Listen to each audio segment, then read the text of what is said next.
అందరికీ నమస్తే. ఢిల్లీ లిక్కర్ స్కామ్‌లో కవితకు సంబంధించిన విచారణ కీలక దశకు చేరుకున్నది. 2 కేసులు ఈడీ ప్లస్ సీబీఐ. ఈ 2 కేసులు కూడా ఒక కీలక స్టేజ్‌లో ఉన్నట్టుగా మనకు అనిపిస్తుంది. ఎందుకంటే ఇప్పటికే మార్చి 15న ఇక్కడి నుంచి ఈడీ అరెస్ట్ చేసి కవితను తీసుకుపోయినరు. ఆ తర్వాత సీబీఐ అరెస్ట్ చేసింది. తర్వాత ఈడీ 8000 పేజీల అనుబంధ ఛార్జ్‌షీట్‌ని ఆల్రెడీ కోర్టులో సబ్మిట్ చేసింది. ఇప్పుడు ఆ ఛార్జ్‌షీట్‌ని అనుబంధ ఛార్జ్‌షీట్‌ని ఆల్రెడీ కోర్టు యాక్సెప్ట్ చేసింది, పరిగణలోకి తీసుకుంది. వచ్చే నెల 3వ తేదీన ఈ కేసులో ఉన్న వాళ్ళందరినీ, ఢిల్లీ లిక్కర్ స్కామ్ అని చెప్పబడుతున్న ఈ కేసులో ఉన్న వాళ్ళందరినీ, దానిలో నిందితులందరినీ కోర్టు ముందు ప్రవేశపెట్టాలని ఆదేశించింది ఈడీకి.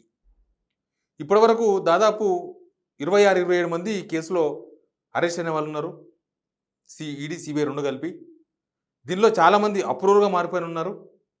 కాకపోతే ఈడీ విచారణ విషయంలో ఈడీ అంటే కేవలం ఈ 100 కోట్ల రూపాయలు ఎవరి చేతులు మారినాయి, ఎక్కడ డబ్బులు మారినాయి, కేవలం మనీ లాండరింగ్కి సంబంధించిన ఇష్యూ పైన మాత్రమే ఈడీ విచారణ చేపడుతుంది. సీబీఐ ఏమో ఢిల్లీ లిక్కర్ పాలసీ ఎక్కడ మార్పు జరిగింది, ఎట్లా మార్పు జరిగింది, దీనికోసం ఎవరు కుట్ర చేసిండ్రు, ఎక్కడ సమావేశాలు జరిగినాయి, ఈ అన్ని అంశాల మీద సీబీఐ విచారణ జరుపుతుంది. అయితే ఇప్పుడు ఈడీ ఛార్జ్షీట్ను పరిగణలోకి తీసుకున్న తర్వాత దీనిలో ఉన్న నిందితులందరినీ కోర్టు ముందు ప్రవేశపెట్టాలని ఆల్రెడీ కోర్టు ఆదేశించింది. కాబట్టి ఆల్రెడీ సమన్లు కూడా జారీ చేసింది. వచ్చే నెల 3వ తేదీన ఈడీ పరిగణలో ఉన్న, ఈడీ విచారణలో ఉన్న, ఈడీ అరెస్ట్ చేసిన, ఈడీ ఛార్జ్షీట్లో పేరున్న దాదాపు 16, 17 మంది నిందితులందరూ కూడా కోర్టు ముందు హాజరు కాబోతున్నారు. వీళ్ళందరూ హాజరైన తర్వాత ఒక కీలక పరిణామం ఒకటి చోటు చేసుకోబోతుంది. ఇప్పటి వరకు దీనిలో అరెస్ట్ అయిన వాళ్ళు చాలామంది, శరత్ చంద్ర రెడ్డి లాంటి వాళ్ళు కావచ్చు, బుచ్చిబాబు లాంటి వాళ్ళు కావచ్చు, మాగుంట రాఘవరెడ్డి లాంటి వాళ్ళు కావచ్చు, తర్వాత విజయనగర్ లాంటి వాళ్ళు కావచ్చు, మనీ ట్రాన్సాక్షన్ జరిగిన వాళ్ళు, వీళ్ళంతా పేర్లు వినిపిస్తున్న వాళ్ళంతా. విజయనగర్ ఇక్కడ నుంచి 100 కోట్ల రూపాయలు అక్కడ డిప్యూటీ సీఎం సిసోడియాకి ఇచ్చారని, కేజ్రీవాల్కి ఇచ్చారని, లేకపోతే ఇక్కడ బుచ్చిబాబు ఆర్డర్గా పనిచేసిన వ్యక్తి ఏదో చేసిందని, శరత్ చంద్రారెడ్డి ఫ్లైట్లో డబ్బులు తీసుకుపోయినని, ఇట్లాంటి చాలా చర్చలు ఉన్నాయి. కాబట్టి ఈడీ వీళ్ళందరినీ విచారించింది, అరెస్ట్ చేసింది, జైలుకు పోయినరు. తర్వాత వీళ్ళలో అందరూ అప్రూవల్గా మారిపోయారు కోర్టు అనుమతితో. అయితే ఇప్పుడు ఈడీ రికార్డ్స్లో ఏమని చెప్పిండ్రో, వాళ్ళు అప్రూవర్గా మారి ఏం చెప్పిండ్రో తెలియదు. కేవలం ఆ ఛార్జ్షీట్లో వాళ్ళు చెప్పిన విషయాలు మాత్రమే మనం చూసినాం. ఇప్పుడు ఆ ఈడీ పర్యవేక్షణలో ఈడీకి వీళ్ళు ఏమైనా చెప్పిండ్రో అప్రూవర్గా మారిన తర్వాత దీనిలో జరిగిన పరిణామాలు, లేకపోతే ఆ అమౌంట్కు సంబంధించిన విషయాలు, తర్వాత జరిగిన సమావేశాలు, లేకపోతే ఆ పాలసీ ద్వారా ఎవరు లబ్ధి పొందిండ్రు, 100 కోట్ల రూపాయలు ఎవరిచ్చిండ్రు, ఎవరికి పోయినాయి, ఇట్లాంటి చాలా అంశాలను అప్రూవర్గా మారిన తర్వాత వాళ్ళు ఈడీకి చెప్పిండ్రు కదా. ఆ అంశాలన్నీ కూడా రేపు 3వ తేదీన జడ్జి ముందు కూడా చెప్పాలి వాళ్ళు. ఇదే కీలక పరిణామం. అక్కడ ఈడీ అండర్లో ఉన్నప్పుడు, వాళ్ళు అప్రూవర్గా మారినప్పుడు వాళ్ళను ఏమని వాళ్ళతో స్టేట్మెంట్స్ రికార్డ్ చేసిండ్రో తెలియదు. కొంతమంది చెప్తున్నారు బెదిరించి ఈడీ వాళ్ళ స్టేట్మెంట్స్ రికార్డ్ చేసింది, బెదిరించి వాళ్ళకి కావాల్సిన స్టేట్మెంట్స్ను వాళ్ళకి అనుకూలంగా మలుచుకున్నారు.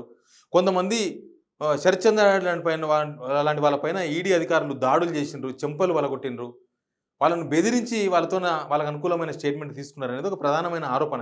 కేజ్రీవాల్ లాంటి వాళ్ళు కూడా వీళ్ళని బెదిరించి స్టేట్మెంట్ రికార్డ్ చేసినారని వాళ్ళంతా కోర్టు దృష్టికి తీసుకుపోయినారు.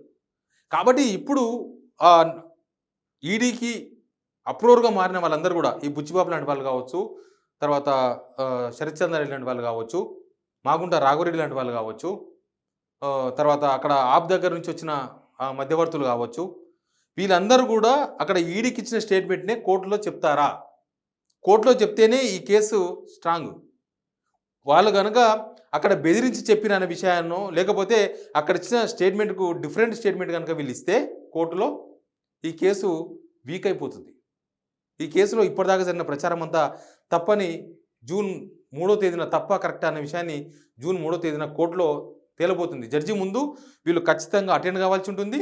ప్లస్ వీళ్ళు ఇప్పటిదాకా అప్రూవర్గా మారి ఈడీకి ఏదైతే వీళ్ళు సమాచారం ఇచ్చిండ్రో, లేకపోతే ఈడీ స్టేట్మెంట్ రికార్డ్ చేసినప్పుడు ఏదైతే స్టేట్మెంట్ ఇచ్చిండ్రో ఆ స్టేట్మెంట్లు యథావిధిగా వీళ్ళు మళ్ళీ కోర్టులో కూడా జడ్జి ముందు చెప్పాల్సి ఉంది. ఇప్పుడు జడ్జి ముందు వాళ్ళు చెప్పే విషయాన్ని బట్టి, చెప్పే అంశాన్ని బట్టి, చెప్పే సీరియస్నెస్ని బట్టే నెక్స్ట్ కేసు ముందుకు పోయే అవకాశం ఉంది. ఒకవేళ చెప్పకపోతే కేసు నీరుగారిపోతుంది. ఒకవేళ చెప్తే కేసులో చివరి అంశానికి చేరినట్టుగానే మనం భావించాల్సి ఉంటుంది. ఈడీ కేసులో ఇప్పటివరకు అన్ని జరగాల్సిన కార్యక్రమాలన్నీ, జరగాల్సిన వ్యవహారాలన్నీ, ప్రక్రియ అంతా కూడా జరిగిపోయింది. కాబట్టి నెక్స్ట్ ఈడీ కేసులో ఒక కీలక పరిణామం జరిగే అవకాశం కనిపిస్తుంది.